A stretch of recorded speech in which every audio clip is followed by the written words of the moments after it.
Bien, decíamos entonces que el pecado en sí no es la homosexualidad, el pecado es la fornicación, el tener relaciones sexuales fuera del matrimonio.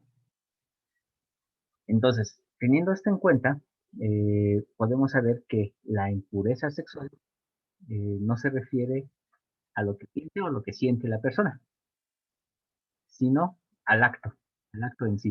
Por eso es que encontramos muy de manera eh, peculiar el caso de la mujer que fue sorprendida en adulterio. Digo, esa historia sabemos que tiene ahí algunos errores, porque, bueno, decíamos en alguna ocasión que si la mujer fue sorprendida en adulterio, entonces, ¿por qué nada más llevaron a la mujer y no llevaron al hombre? Entonces, o la historia está mal, o la historia fue redactada posteriormente por alguien gentil y lo intercaló en la Biblia. Y eso es lo que muchos estudiosos eh, dicen, ¿no? Que esta fue una historia posterior. Pero bueno, aquí el punto es que eh, la mujer que fue sorprendida en adulterio es llevada como evidencia, es decir, hay testigos de que dicen, esta mujer estaba en acto. Y entonces le dicen a Jesús, pues, ¿tú qué dices? La ley de Moisés nos manda a apedrearla. ¿Y tú qué dices al respecto?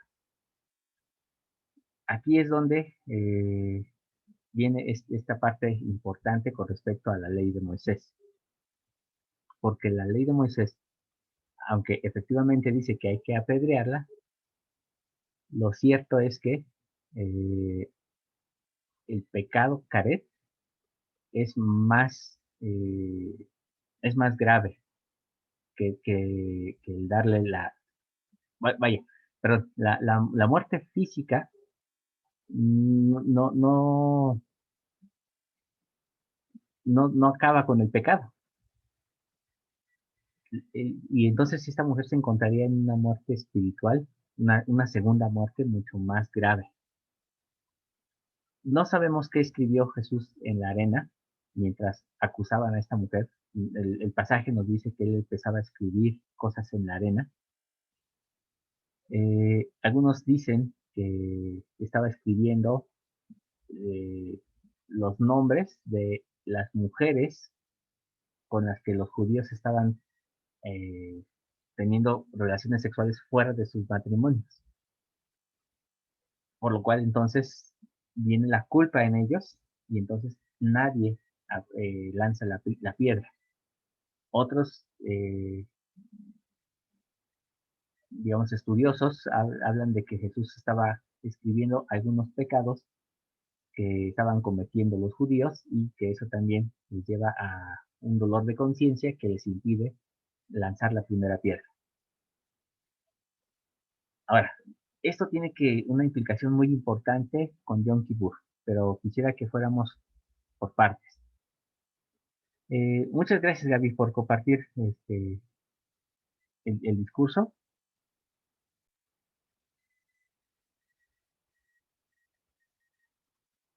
Ok, mm, ahí está.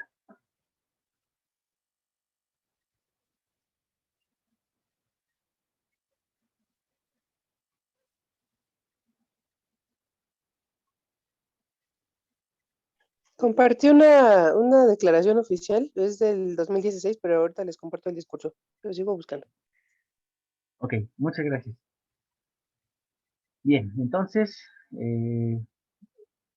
cualquiera que está en estas condiciones de pecados de caret, de pecados de muerte, pues entran en el acta de decretos. Todo el que pecare debe morir. No hay vuelta atrás. Así está decretado y así se tiene que cumplir. Pero el apóstol Pablo nos muestra que esa carta de decretos fue clavada en la cruz. Entonces, uno se preguntaría, ¿hay expiación para ellos? ¿Hay expiación para aquellos que han pecado de muerte? Y la respuesta es sí, sí hay forma de restaurarlos nuevamente. ¿Cómo? ¿Cómo se puede restaurar? Y aquí es donde viene lo importante, porque muchos dirían, pues nada más cree en Jesucristo y ya te vas a salvar. No, la salvación ya está dada. La salvación ya se hizo cuando Cristo resucita. Entonces, aunque la persona sea apedreada, de todos modos va a resucitar en la resurrección. Por lo tanto, ¿qué necesita esa persona para poder realmente expiar su pecado? Necesita un sacrificio humano. Y en este caso, tiene que ver la expiación de Cristo más el sacrificio humano. Pero ahorita vamos a hablar de eso. Si recuerdan, cuando Cristo estuvo en su estado mortal, Él hizo una declaración que a nosotros nos va, ya teniendo esto en cuenta, estos tipos de pecado, el saber que hay pecados de muerte y algunos de ellos que acabamos de mencionar, son pecados que no hay perdón ni en esta vida ni en la que viene. Pero Cristo declaró algo interesante antes de morir y Él dijo, todo pecado será perdonado, menos la blasfemia contra el Espíritu Santo. Es decir, de todos estos ejemplos que puse aquí, y hay muchos más, pero solamente puse los más, los que más saltan a la vista. Estos pecados que acabo de mencionar aquí como ejemplos son perdonados, todos, excepto la blasfemia. Y esto es algo que nos hace notar que cuando alguien pasa a ser un hijo de perdición, es porque ya no hay vuelta atrás, ahora sí para ese pecador. Entonces, ¿qué significa esto? Que los únicos que no tienen perdón ni en esta vida ni en la que sigue son precisamente aquellos que han cometido el pecado imperdonable, que es la blasfemia contra el Espíritu Santo. Así es, Vania. Nos pregunta, ¿por eso las escrituras se refieren a él como pecado imperdonable? Exacto. Entonces, el pecado imperdonable es solamente el blasfemar contra el Espíritu, negar el Espíritu Santo. Y negar el Espíritu Santo es negar las revelaciones, negar incluso la existencia de Dios, no como el ateo, porque el ateo, como no ha visto a Dios, pues simplemente dice no existe. Pero quien lo ha visto, quien ha presenciado el poder y su gloria, y después lo niega, entonces se vuelve un hijo de perdición. De ahí los pecados graves, pero que sí pueden ser perdonados o expiados, está el asesinato en segundo lugar y la impureza sexual en tercer lugar. Pero sí, las personas que son homosexuales entran en la expiación y sí hay una forma de recibir restauración. Ahora, hago un paréntesis. Eh, en la Biblia no se habla de la homosexualidad como un castigo hacia el infierno. Esto es algo que se inventó en la época medieval y recuerden que se inventaron muchas cosas y una de ellas es la creencia de que o nos vamos al cielo o nos vamos al infierno. Pero ya hemos aprendido que eso no es cierto. La vida en la tierra es lo que debemos de esperar, pero no en una condición terrestre, sino en una condición celestial. Entonces, teniendo esto en cuenta, la frase que usa el apóstol Pablo para referirse a la gente homosexual es no heredarán el reino de Dios. Nunca dice que se van a ir al infierno, porque eso no es congruente. Simplemente dice, no heredarán el reino de Dios. Y ahorita vamos a explicar qué es. Hermana Eh, Sonia.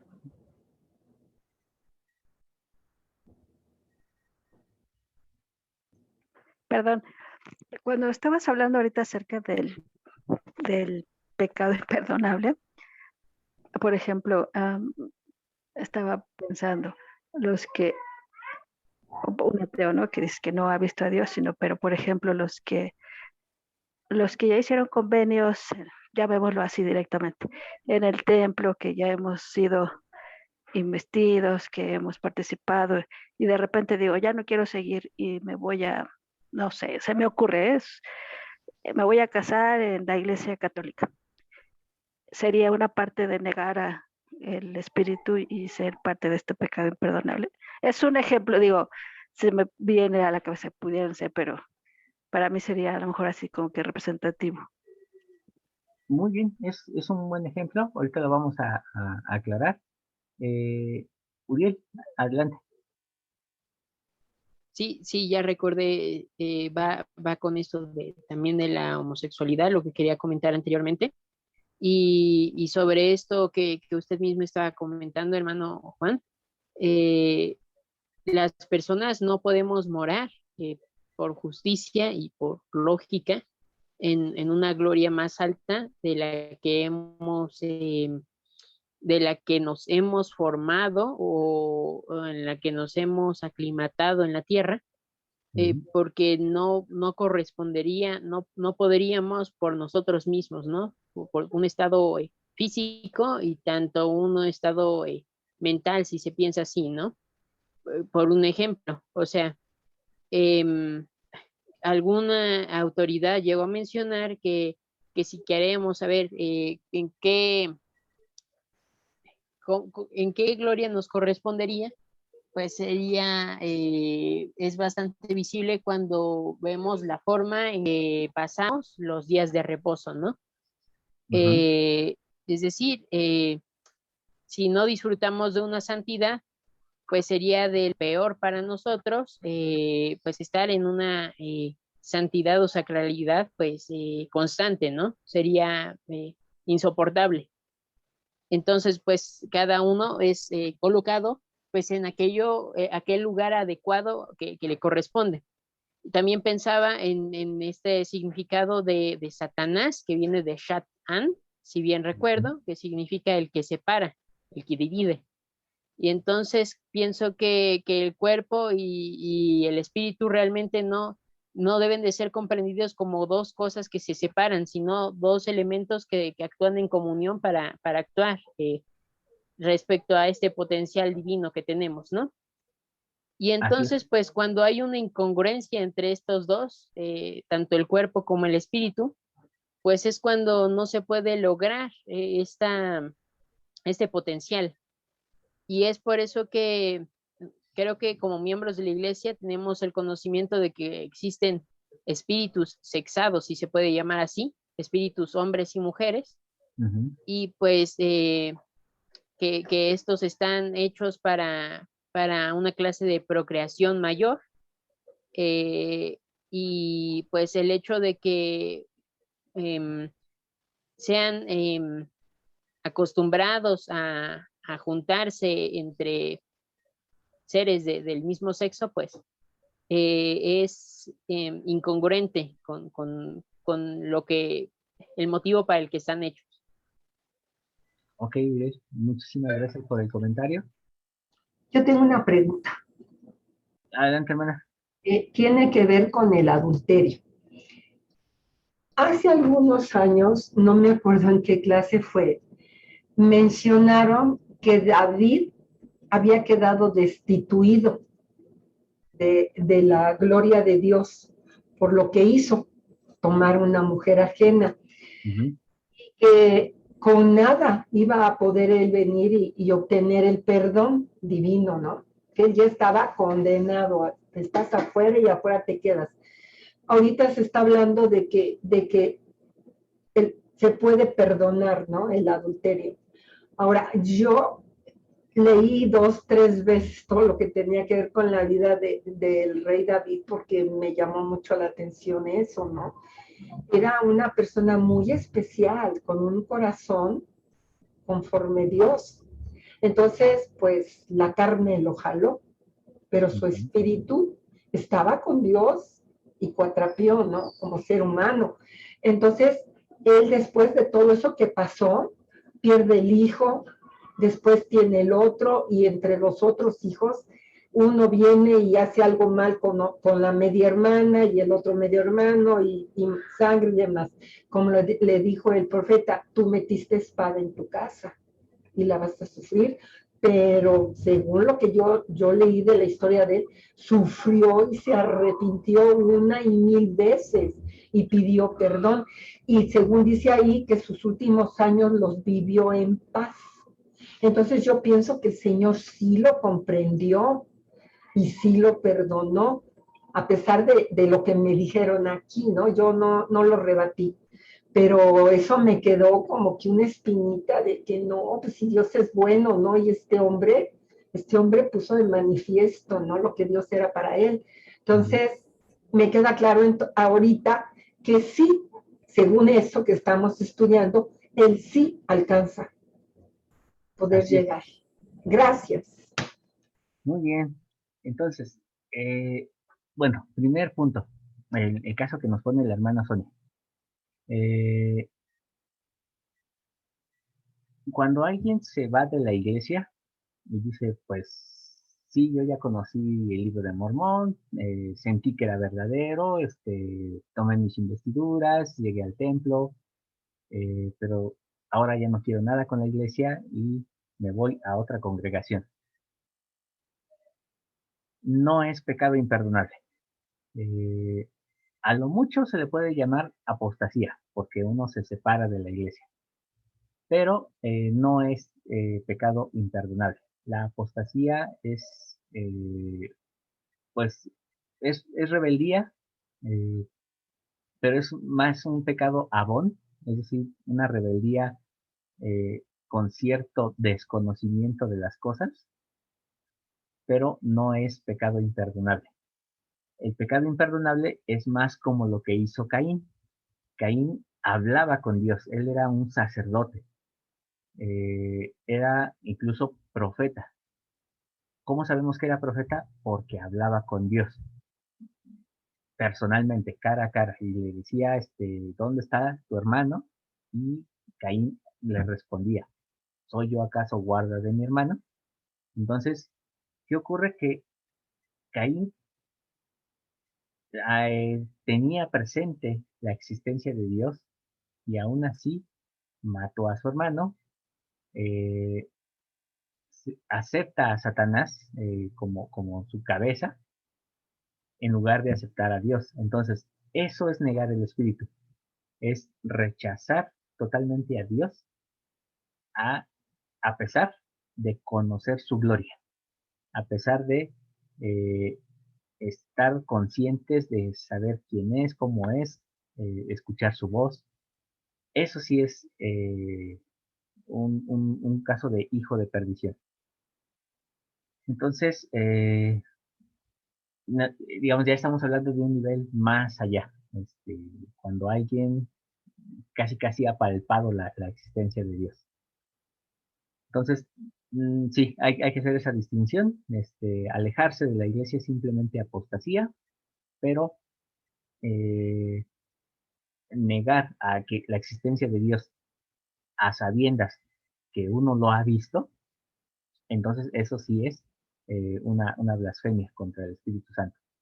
O la otra es saber que existe Dios y a pesar de eso hacerse pasar por Dios y decir, yo soy el Salvador del mundo, yo soy el Mesías, y entonces ocupar el lugar que le corresponde al Mesías.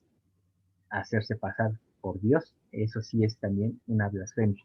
Y por eso es que el hijo de perdición, que está por aparecer en tiempos futuros, será alguien que va a gobernar el mundo haciéndose pasar por Mesías.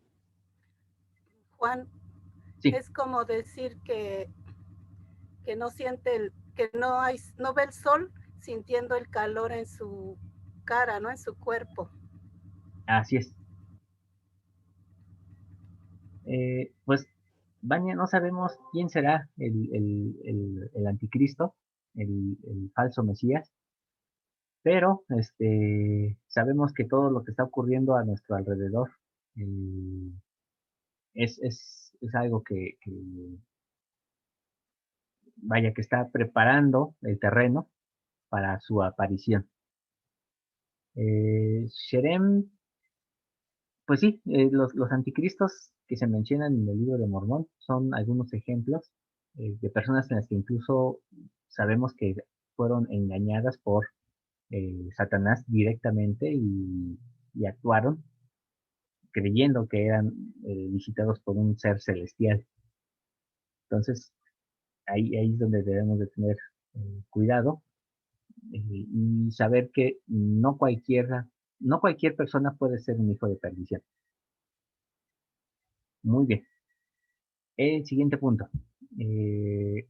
La hermana nos mencionaba, la hermana Rosalina nos mencionaba acerca del caso de David. Y el caso de David es muy peculiar porque David, a sabiendas de que era sacerdote, que ya lo mencionamos en clases anteriores, porque usaba efod. Entonces, era un sacerdote, era rey y era profeta, porque él en sus salmos incluía profecías mesiánicas. Entonces, profeta, sacerdote y rey era casi como si fuera un Jesucristo en el Antiguo Testamento. Pero como dice la hermana, efectivamente cayó a causa de su carne y entonces comete adulterio con Betsabé. Pero no suficiente con eso, tiene que ocultar su pecado, porque hubo consecuencia, hubo una bendición de todo esto, que fue el embarazo de Betsabé. Y entonces manda al esposo de Betsabé, a Urías, a la guerra con la intención de que lo maten. Y entonces, aunque él no fue el asesino, él fue el autor de la muerte de Urías. Y entonces comete asesinato y comete adulterio. Los dos segundos pecados más graves de Caret. Y entonces, efectivamente, no había perdón para él. Y él buscaba perdón, pero no lo había. Y entonces viene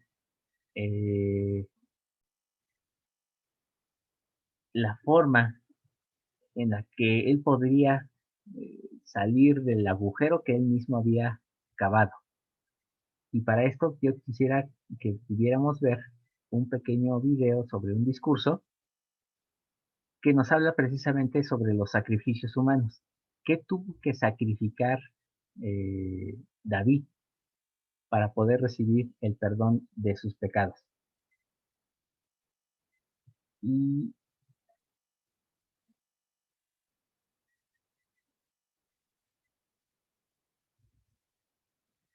vamos a verlo.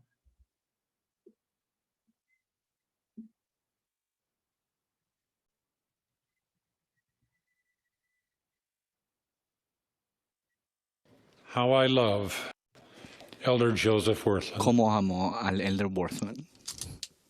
The poet Rudyard Kipling El poeta Rudyard Kipling escribió en 1899 al Imperio Británico la siguiente amonestación sobre el orgullo. The tumult and the Vano poder son los reinos, the captains and the kings huecos los gritos y el clamor. still stand Constante tu thine sacrificio de antaño, and humble. corazón compungido y humillado. When Kipling spoke of Al hacer referencia al corazón compungido y al definirlo como un sacrificio de antaño, had in mind es probable of King David que Kipling haya pensado en las palabras del rey David del Salmo 51. Los sacrificios de Dios son el espíritu quebrantado el corazón contrito y humillado. David's words show Las that palabras de David demuestran que desde la época del Antiguo Testamento, los del pueblo del Señor ya entendían que debían entregar sus corazones a Dios, que las ofrendas de holocausto solamente no eran suficientes.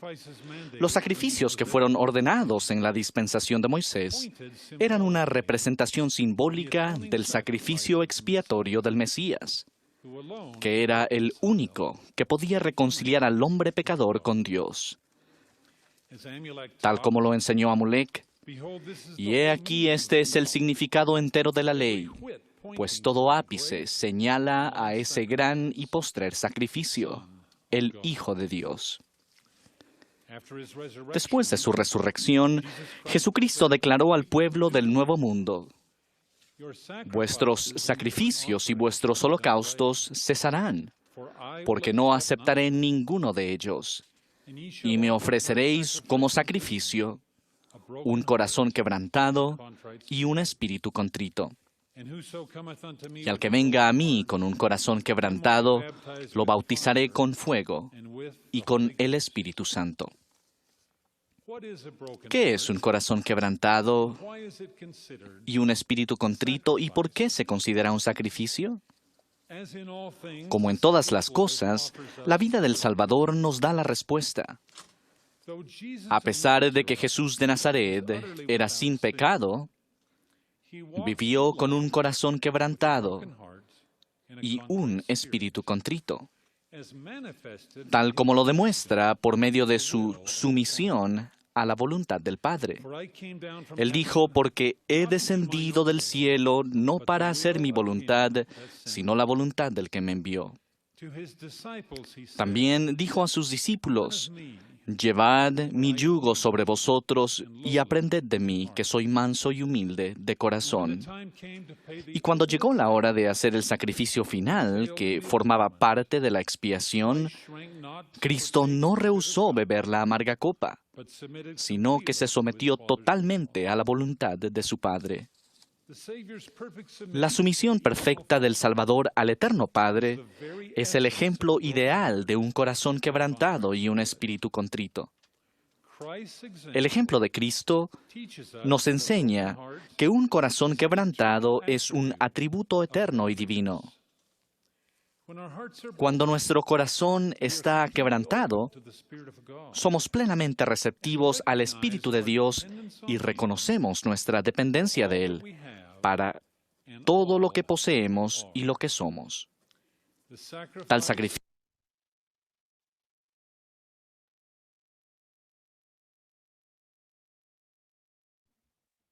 Ok, esta era la parte que quería que viéramos. Cómo es que sí se aceptan sacrificios humanos. El discurso se llama Un corazón quebrantado y un espíritu contrito, por Elder Bruce D. Porter. Es un discurso muy bueno, para que ustedes puedan leerlo o verlo después con calma. Pero entonces sí se aceptan sacrificios humanos, pero entonces, ¿cuál es ese sacrificio? El corazón quebrantado y el espíritu contrito. Así es. Esto es lo que ofrece David. Ajá, El resto de su vida así es. ofrece un corazón quebrantado y un espíritu contrito. Y por eso es que él se atreve a decir: no dejarás mi alma en el Seol.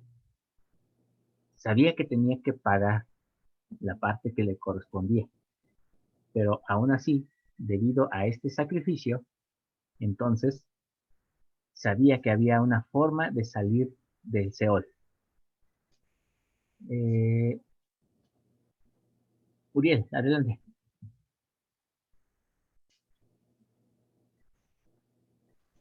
Sí, yo pensaba en dos cosas, pero creo que principalmente pienso, bueno, quisiera compartir esta experiencia. En algún momento yo estaba formando parte de un programa de aprendizaje y concientización y pues sí, conocimiento de la legalidad en todas estas cosas de la interculturalidad dentro de México y estas comunidades endémicas, ¿no? Y entonces, pues, estas comunidades se rigen muchas veces por usos y costumbres, es decir, o sea, tienen su propia ley y se les permite, ¿no? En este caso, en algún momento, había un joven, bastante joven, tal vez unos, bueno, 20 años tal vez, que estaba en estado de ebriedad y llegó a atropellar a un padre de familia. Y entonces pues quedaron sus hijos huérfanos. Estas personas, las personas que lo juzgaron, pues decían, pues sí, tiene que pagar por esa vida de alguna forma, pero optaron por una forma más diferente a lo que nosotros podríamos pensar como aceptable en nuestra cultura. Es decir, este joven se hizo cargo de los niños, como si fuera tomando el lugar del padre, ¿no? Obvio, las debidas distancias, pues distancias intelectuales, ¿no? O sea, tampoco, o sea, sí había un sentimiento, pero es muy complejo, ¿no? Se entiende.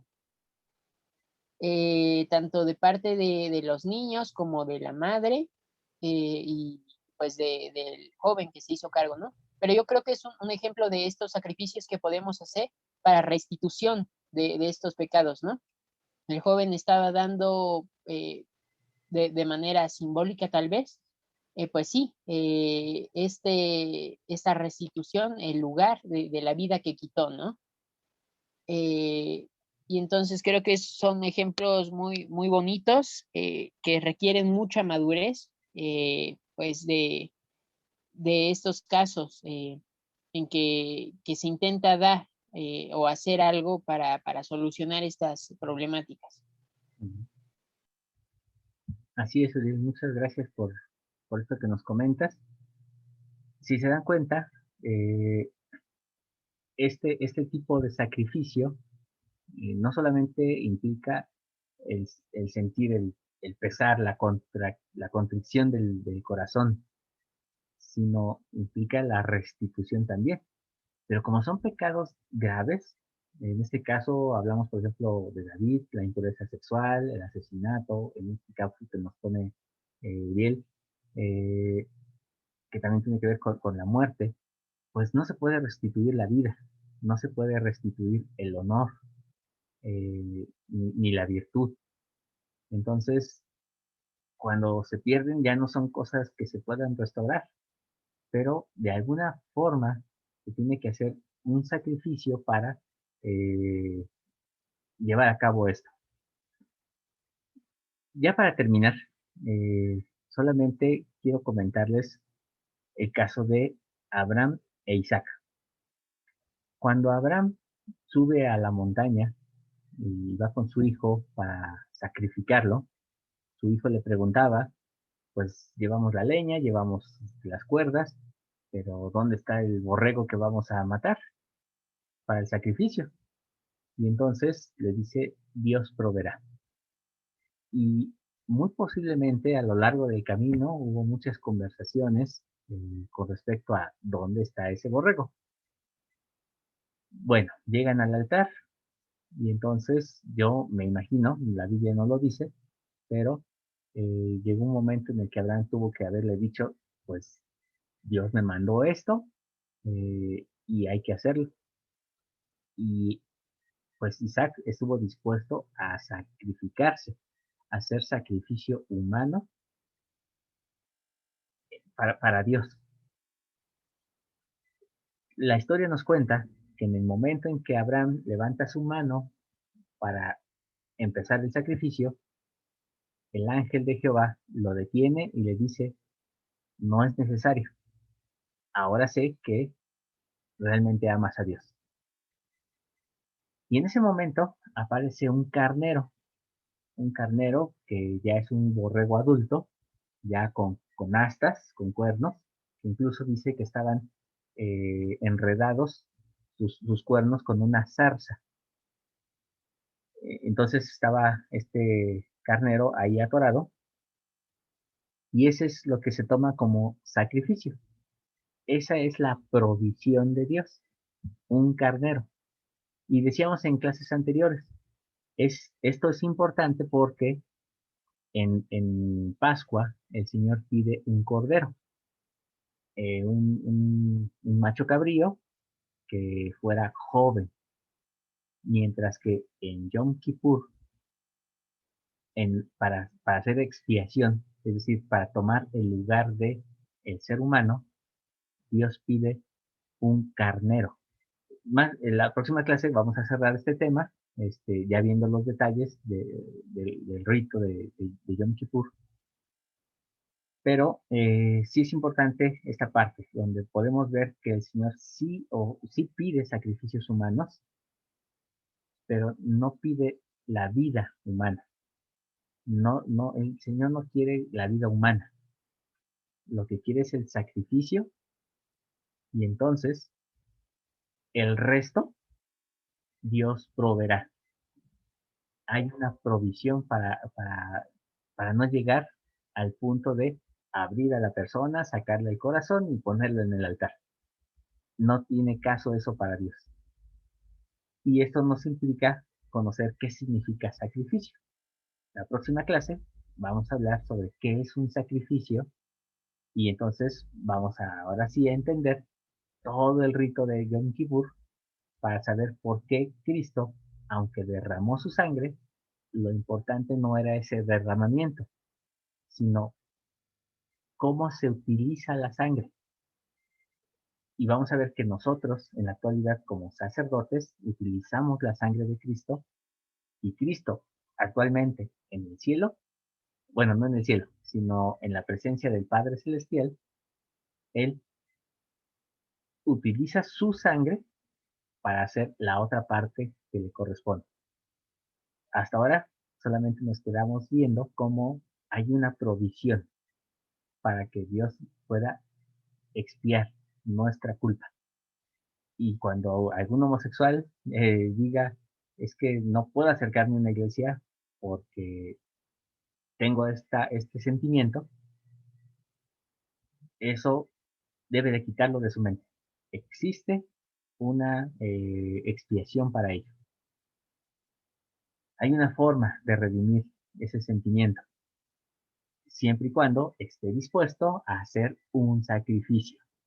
Esa es la gran clave, hacer el sacrificio. Aún una persona transexual puede ser bienvenida en el reino de Dios. Pero, dice el apóstol Pablo, que los que se echan con varones y los afeminados, entre otros, no heredarán el reino de Dios. Y eso significa simplemente que servirán. Si se esfuerzan hasta el último día de su vida y perseveran hasta el fin, serán ángeles ministrantes. No serán herederos, es decir, hijos primogénitos en el reino de Dios. Pero no significa que se vayan al infierno.